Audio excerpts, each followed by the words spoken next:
Sige. Okay. Doon ko lang pala dapat. Once upon a time, si Baso. Baso. Tapos, may mga kairiba siyang apat na tinidor. Tapos one day, narealize na lang ni Baso na may sa inot, may gusto sa dito sa sarong tinidor. Tidor. Pero, yung isang tinidor, may sarong ng Baso. So, digdar may sa kanya. Okay. Tapos, ininduan tinidor, pero may na magkaibahan. Kasi yung kaibahan ka ito. Ininduan tinidor, pero may magkaiba. Yung kaibahan, tapos kaiba pa sa sarong babae. Tapos, dahil, kaiba lang siya. Kaiba lang.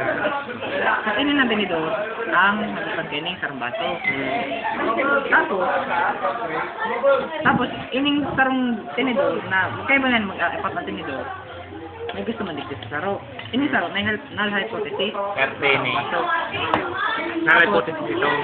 Ining man yan man, may saro pang baso na, Ay, kabot. ano yan, nagabot. Nagsiserve yung baso dito sa sarong baso. Tapos, baka dami gusto man, ining sa tinidor. Hindi. Pero dahil ma, digdi man sa niya. Tapos, ini, digdi na natuloy na tuloy. Okay na. Ini man nataro. May taro kang baso na inutuhan. Tapos, digdi siya, mas gusto niya ini. Kaya digdi. May taro man nagustuhan na. Para yung baso.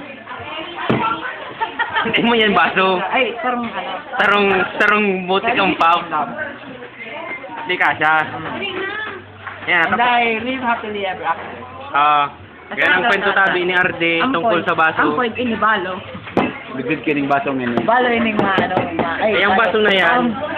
Tinggal ano ni kurang bubukan ko. Kay